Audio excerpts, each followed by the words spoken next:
it is like to goats. So one of my best friends ran an urban farm, and so I got to, like in my neighborhood, and I got to be in relationship with a couple of goats. Has anyone known goats? Okay, so some of it. What would you describe kind of goats' personality as? Ornery. They like to climb on stuff. Stubborn. ADHD. They'll eat anything. Right. Yeah. If you've never been head-butted by a goat, I kind of envy you. Like I got right in the hip. Um, so sheep, by contrast, are they are kind of communitarian animals, and so they are fairly easy to kind of keep in a group, whereas goats are they're kind of go it alone, right? So a goat herd is mostly like they have been put together, but there isn't really like a pack mentality of them, really. They are all just kind of doing the rugged individualist thing, just kind of around each other. Whereas sheep are really living in community and have a trust both in leadership and in each other. And this is really important when there is a time of chaos in the midst of the herd. So if a predator comes, for instance, goats will scatter. Every man for himself, right? They'll run for the hills and they will scatter, whereas sheep pull together. So we really have, this metaphor is really very much about when things get hard, what do we do? Do we turn toward each other and kind of circle up to care for one another, to be in community with each other? Or when something bad happens, do we split apart and splinter and go the other, and everyone goes their own way? And so sheep are this metaphor for coming together and really being part of a community that relies on each other versus goats who will just kind of go wherever where the getting is good. And so this is not necessarily about righteousness, but we know that sometimes the word justice is actually a better translation of the word that is often translated as righteousness within the biblical text. And so this is very much about justice. So the worship series that we've been talking about is, what's the name of it?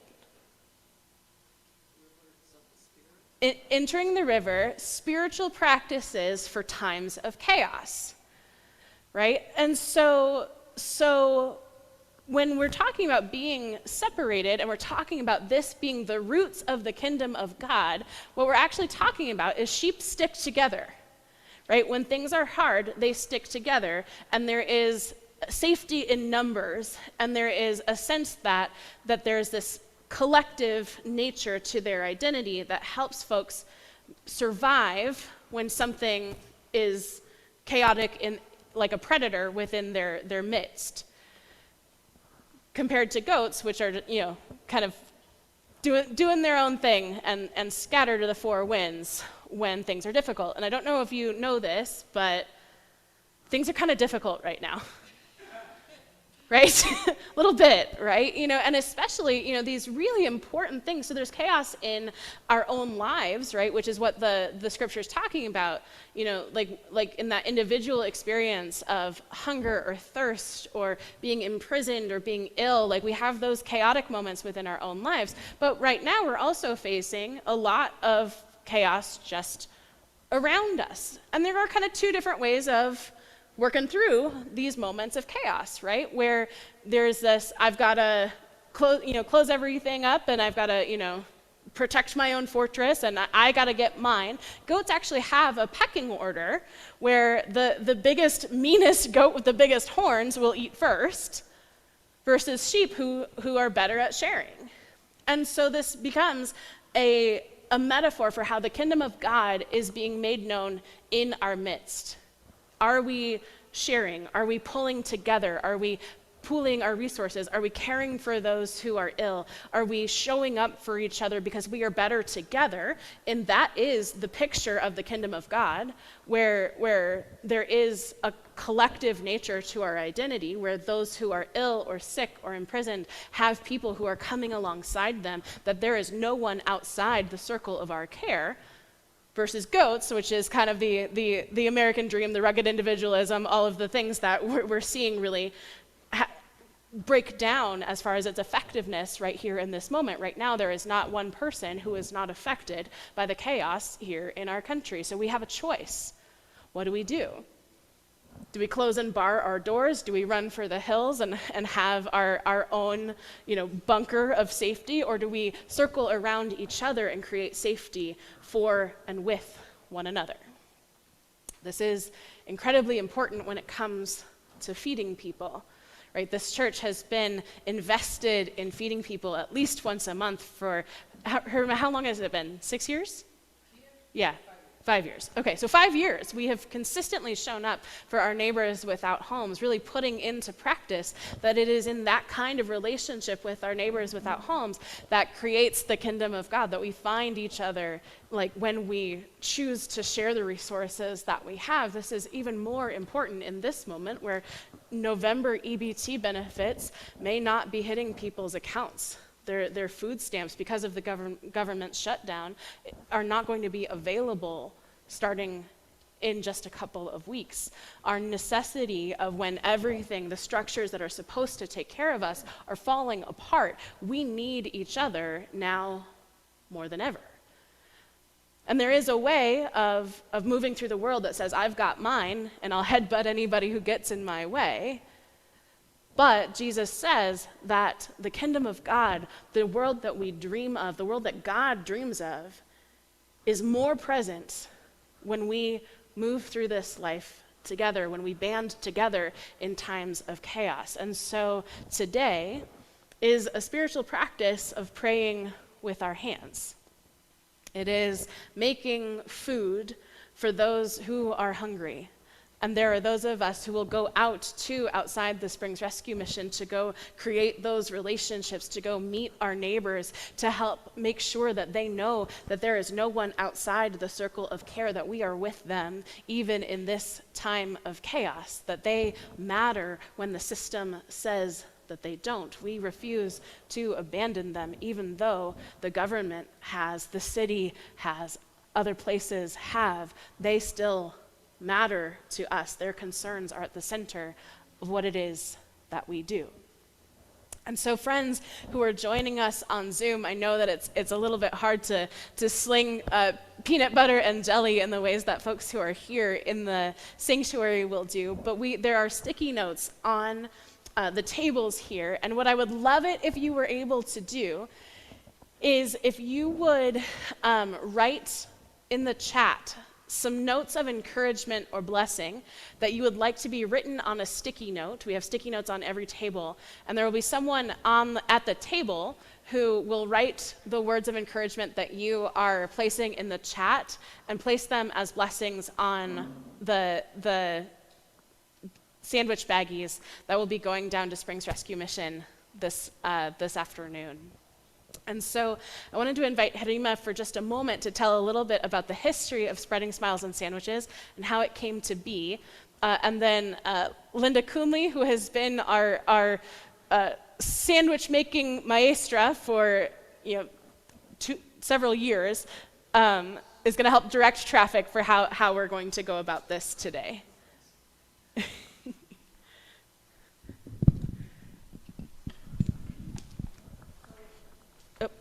Harima, can I?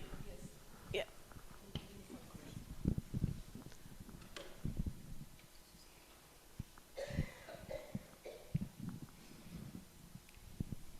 So probably 10, 15 years ago, I used to work at the courthouse as an interpreter for Spanish-speaking people that were there at the courthouse.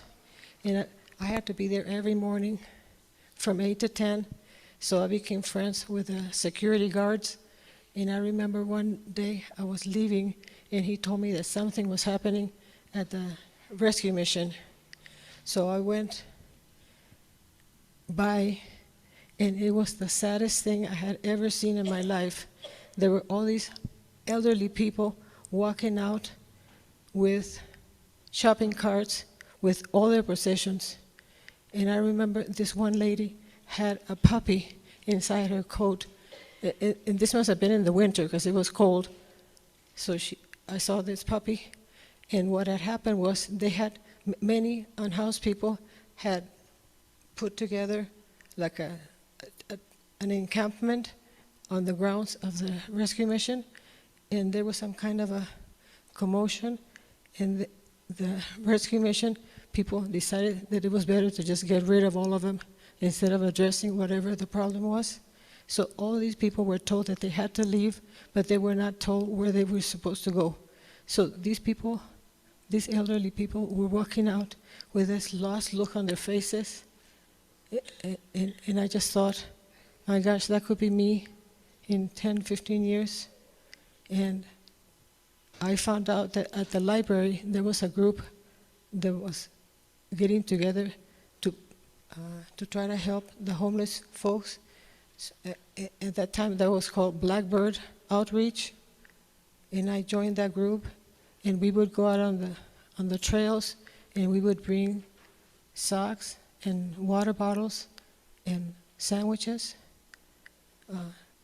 At one point we were bringing the little propane tanks so they could try to stay warm. And then one of the problems was that there was one main person that was the organizer, and when he got burnt out, he left and the group disbanded. But there was a group of us. I remember we met at the Crepe restaurant right in front of Tejon, on Tejon, in front of the park. We met there, and Bill and I and my friend Bernice and this young couple, and we formed Spreading Smiles and Sandwiches. And initially it was just peanut butter and jelly sandwiches. And if we had fruit, we would put a fruit in the bag, and we would go out on the trails again. And then the main thing that I wanted to tell you guys about is that we started distribution at the Dorchester Park, and then the authorities tore down the bathroom facilities that were there. Then they took the gazebo and fenced it so that people could not be under there, under the excuse that there was too much drug activity going on. So then we had to move where we were serving, and then because we were doing in the parking area, then they put concrete blocks so that people could not drive their cars into the parking area, because we were serving out of the backs of our cars. And then came COVID, and we couldn't be in such close proximity to our neighbors. So I remember I had to make bags in my garage, and I was making like 50 bags with all the different things that we had. And then we had buckets, and then we would put it upside down, and we would put the bags on top of the buckets so that people could come to the buckets and pick things, because that way they didn't have to be so close to us. And we also delivered face masks. So then they chased us away from Dorchester Park, and we went underneath the overpass of I-25 in South Nevada, and we served there for a while. And then I thought we were going to move, so I kind of stepped away. I still continue to provide the finances for toiletries, because we expanded from just sandwiches to toilet paper and water bottles and toothbrushes and toothpaste. So we continue to do that. And then they found that there was this other group that was doing it at the rescue mission. So then we joined them because our house neighbors kept getting chased away by the authorities. So it was harder for them to come to the under the overpass. And then when I became sick, Linda was kind enough to take over making the sound. Oh, one day I was driving home and there was an advertisement for a company that said that for every pair of socks that the people bought, they would donate a pair. So I got in touch with them, and I remember getting an email that said, "Can you handle a box of 250 pairs of socks?" And I thought, oh my gosh, they're gonna give me 250 pairs of socks.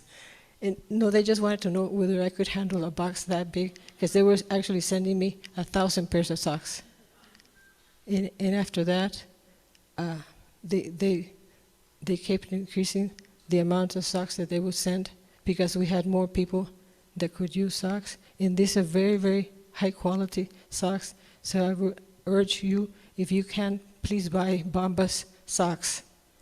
Mind you, I don't like that word, because that word is the Spanish word for bombs. But, I try not to hold that against them, because they have been very, very kind.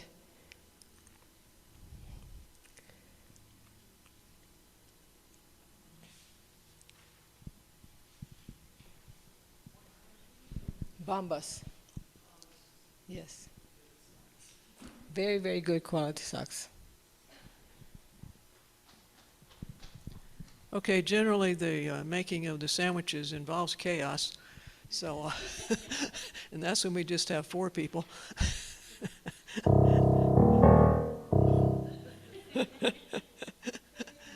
So our goal is to make 75 sandwiches, and so I'd say 25 per table. Let's see, it looks like we have enough bread. We've put out gloves, if you want to use gloves, or if you'd rather work barehanded, you could make sure your hands are clean. It's a damp cloth on the table to wipe the sticky off. Now, yeah, you will get sticky. And part of the fun, and you might want to get started on this, is opening the jars. So you want to see if there's somebody strong enough at your table to get your jars open. We generally, well, it's up to you at your table. It seems easier to put the peanut butter and jelly into bowls to work from, but if you want to work from the jar, that's okay. We usually pair up, and somebody does peanut butter, the other one does the jelly. Okay, I've got bags at the tables, and let's see.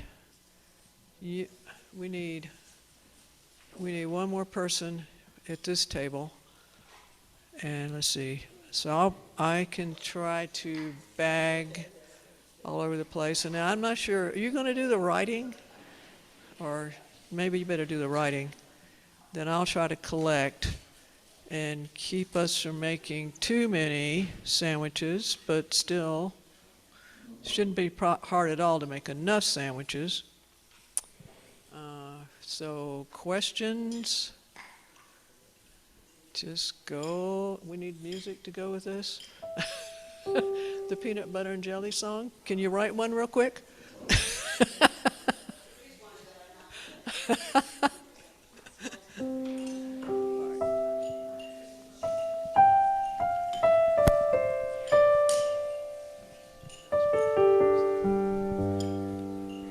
Friends on Zoom, if you would please put some blessing ideas in the chat or words of encouragement that you would like to see written for sticking out on the outside of the bags this morning.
Heather, thank you so much for being part of making sandwiches. As often happens when Vista Grande does things, there is an overabundance of sandwiches. So thank you all for your work and your love, and for placing your faith values where it matters and where it will make an impact, feeding our neighbors. So as we are closing, we will sing together.